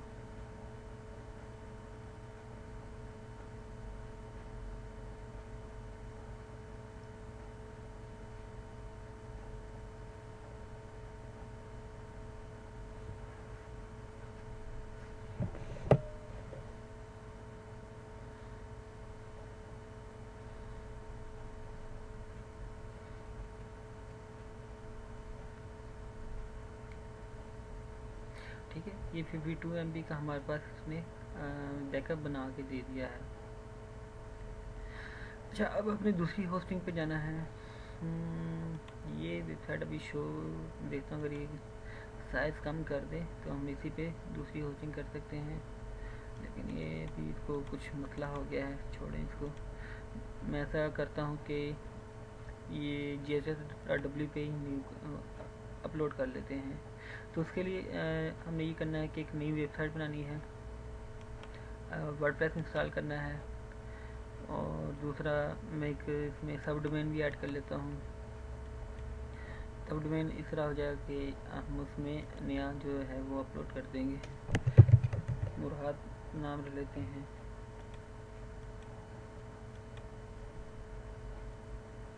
आप ये समझे कि मैं अब दूसरी होस्टिंग पे ये अकाउंट बना रहा हूँ।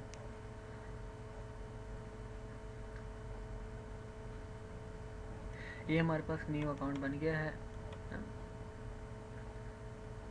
murad.ghs.w, और यहाँ पे अभी कुछ भी नहीं है। यहाँ पे हम इंस्टॉल करते हैं वर्डप्रेस।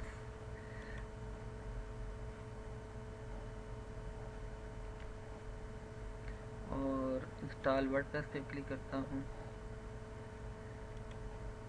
यहाँ पे अब डोमेन आ गई है हमारे पास murad.ghs, और इंस्टॉल पाथ ये ऑटोमेटिकली सिलेक्ट कर लेगा जो हमने दी हुई है। अगर आप चाहते हैं किसी और फोल्डर में जाए तो आप यहाँ पे दे सकते हैं। एडमिन ईमेल हम लिख देते हैं, कोई भी अपनी ईमेल।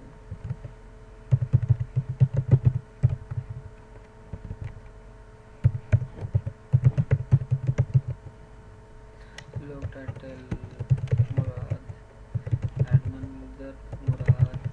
अभी आप कोई भी यहाँ पर डिटेल लेते हैं सारी ख़त्म हो जाएंगी, क्योंकि हमने जो दूसरी वेबसाइट का यहाँ पे डिटेल देनी है। ये मेरे पास इंस्टॉल हो रहा है और 1 मिनट में ही ये इंस्टॉल हो जाएगा। ये हमारे पास इंस्टॉल हो गया और ये हमारे पास डिटेल आ गई। ठीक है, पेज में रिफ्रेश करके चेक कराता हूँ तो यहाँ पे ये न्यू वर्डप्रेस इंस्टॉल हो गया है। अभी कमिंग सून का पेज आया हुआ है इसके ऊपर। जो मोजो थीम है, इन्होंने खुद सी पैनल के साथ थोड़ा सा कोई एफिलिएट वर्क किया हुआ, जिसकी वजह से वो आपके कमिंग सून का पेज लगा देते हैं और आप कमिंग सून पेज को WP एडमिन में जाके ख़त्म कर सकते हैं। डेवलपर होते हैं वो ज़्यादातर कमिंग सून का पेज लगा लेते हैं, ताकि एक तो कस्टमर वेबसाइट को ना देखे कि कितना काम हुआ है, क्या काम हुआ है, और दूसरा हम यूज़र भी फ़िलहाल थोड़ी देर अरसे बाद आए। और ये पासवर्ड लगाते हैं।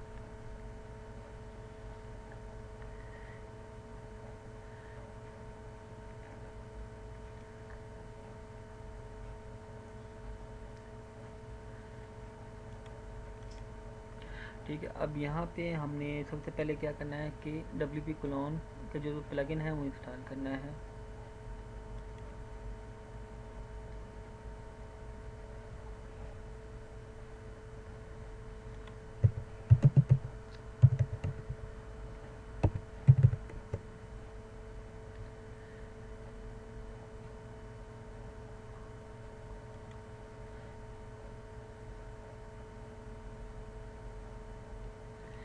यहाँ पे कुछ नए प्लगइन भी आए हुए हैं, तो आप लोग उन प्लगइन को भी इस्तेमाल करके देखें।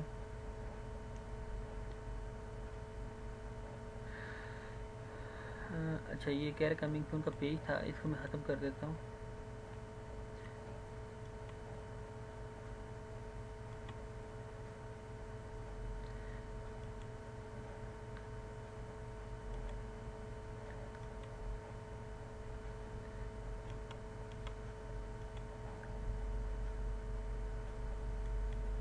ठीक है, क्लोन में जाते हैं और वेबसाइट आपको पहले शो करा देता हूँ कि हमारे पास ये वेबसाइट है, ये इस तरह की। ठीक है, अब कह रहा है कि रिस्टोर फ्रॉम यूआरएल, इसको मैं एग्री कर देता हूँ और यहाँ पे हमने लिंक देना है जो हमारी पुरानी वेबसाइट से हमें मिला है। ये हमारे पास दिया हुआ लिंक, आप राइट क्लिक करके कॉपी कर सकते हैं, कॉपी लिंक एड्रेस, या यहाँ से भी कर सकते हैं। और यहाँ पे आपने लिंक दिया,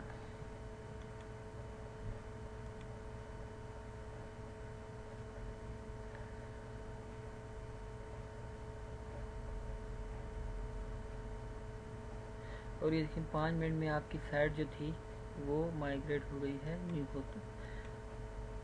न्यू होस्टिंग के साथ। मैनुअली में टाइम लग जाता है, स्पेस ज़्यादा होती है अक्सर, तो या फाइल वगैरह से करते हैं तो हमारा 1-2 घंटे अक्सर यूज़ हो जाते हैं।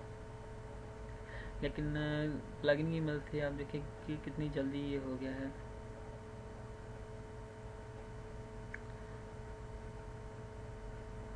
ठीक है, ये हमारे पास साइट शो हो गई है। इसमें अभी परमालिंक्स हैं थोड़े से, अभी वर्किंग करेंगे, कुछ करते हैं कुछ नहीं करते, तो उसकी भी हमें सेटिंग करनी है। ठीक है, शो हो रहे हैं, अक्सर ये शो नहीं होते। एक कस्टमर का मैंने किया था तो कुछ दिनों बाद सा मैसेज आया कि मेरी तो रैंकिंग बहुत कम हो गई है, क्या चक्कर है। वेबसाइट वगैरह चेक की तो पता चला कि इसकी लिंक ही काम नहीं कर रही। तो फिर याद आया कि मैंने ये परमालिंक वाला सेटअप नहीं किया था। अभी परमालिंक पे एक क्लिक करूँगा, एक तो ये है कि लॉगिन दोबारा आ जाएगा, क्योंकि जो पासवर्ड वगैरह था वो सारा कुछ वो पुरानी वेबसाइट का आ गया है। और मैं पुरानी वेबसाइट किस पे लगाता हूँ,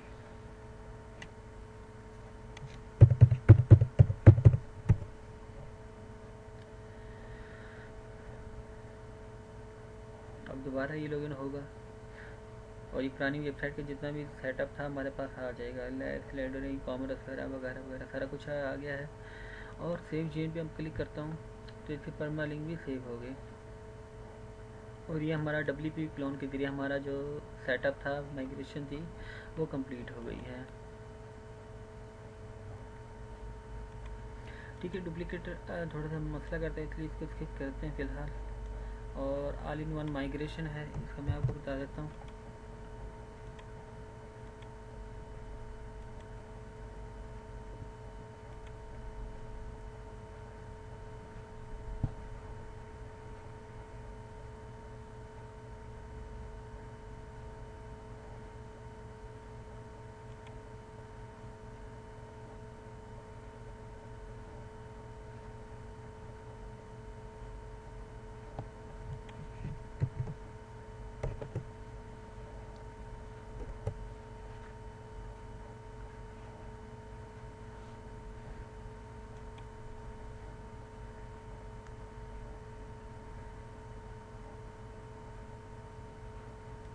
एक्टिवेट किया इसे,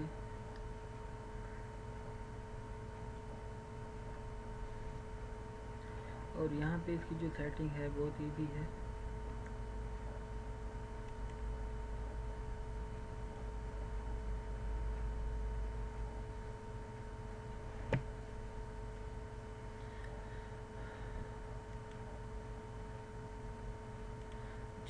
एक्सपोर्ट करते हैं इसके जो पेड वर्जन है वो आपको देता है FTP ड्रॉपबॉक्स, गूगल ड्राइव और अमेजोन ड्राइवर।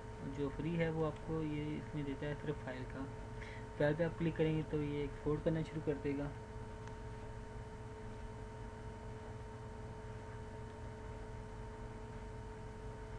ठीक है, ये हमारे पास आ गया। अब हमने इसको डाउनलोड करना है और ये हमारे पास डाउनलोड होना शुरू हो जाएगा। और इसको इंपोर्ट करने का भी सेम वही तरीका है। आपने दूसरी वेबसाइट पे जाना है और यहाँ से जो है एक्सपोर्ट है, इंपोर्ट में जाना है।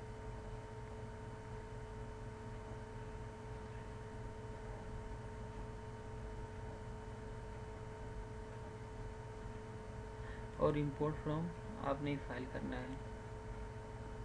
ठीक है, जो आपके पास ये फाइल डाउनलोड हो जाएगी, आपने सिंपल इसको इंपोर्ट कर देना है और ये अपलोड हो जाएगी और यहाँ पे शो हो जाएगी।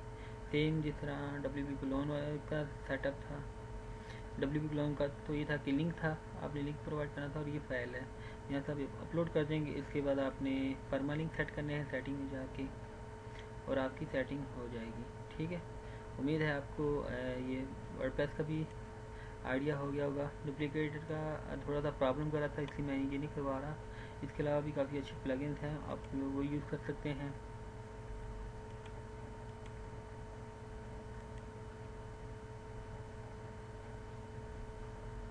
ठीक है, उम्मीद है आप लोग को आज का ये लेक्चर पसंद आया होगा और काफ़ी हद तक समझ आ गई होगी। कोशिश मैंने की है कि जितना मुझसे सके मैं समझा दूँ। काफ़ी टाइम भी लग गया है, इसलिए मैं थोड़ी सी रिकॉर्डिंग थोड़ी सी ख़राब हुई है, उसको भी मैं रिमूव करने लगा हूँ, डुप्लीकेटर वाली। ठीक है, बाकी WP clone all in one migration ये दोनों बेस्ट हैं और मैंने तरीका भी आप लोगों को बता दिया है। इसके से आपको ये होगा कि मज़ीद किसी प्लगइन वगैरह की ज़रूरत नहीं पड़ेगी। ठीक है, इंशाल्लाह नेक्स्ट लेक्चर में दोबारा हाजिर होंगी, तब तक के लिए अल्लाह हाफिज़।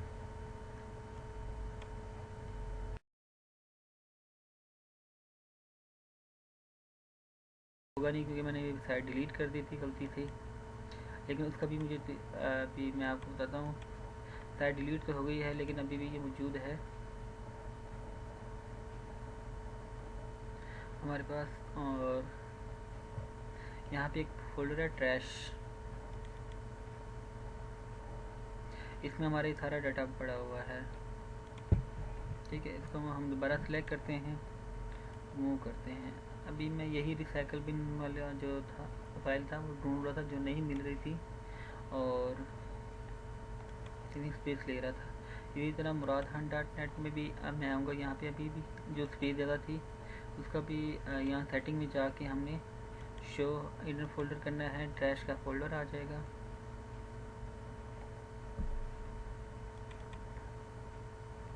और यहाँ से फिर वो जितनी भी हमने डिलीट की थी वो सारा को सारा डाटा आ गया है।